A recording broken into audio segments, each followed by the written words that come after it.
இந்த உபதேசம் என்பது உங்கள் வாழ்க்கையில் பின்தொடர்ந்து வருகிற சாபங்களை நிர்மூலப்படுத்துகிறதா இருக்கும். கர்த்தர் சிலுவையிலே நம்முடைய சாபங்களாம் தூக்கி சுமந்தார், இல்லைன்னு சொல்லவில்லை. ஆனால் வாழ்கிற வாழ்க்கை எப்படி இருக்க வேண்டும் என்று கேட்டால், பரிசுத்தாவி பெற்ற உடனே நம்முடைய வாழ்க்கை எப்படி இருக்க வேண்டும்? எப்படி இருக்க வேண்டும்? நாம் இன்னும் பழைய வாழ்க்கையை வாழ்ந்து கொண்டிருக்கிறோமா?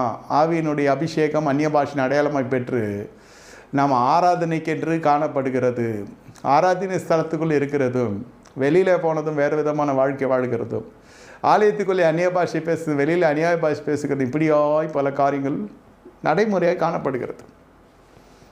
ஆமாம், திடீர்னு நீங்கள் வண்டி எடுப்பீங்க, ஒருத்தன் குறுக்க வருவான்.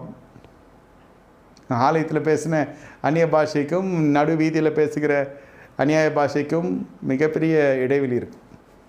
அதே மனுஷன், அதே உதடு, அதே இது நடக்கிறதா இல்லையா?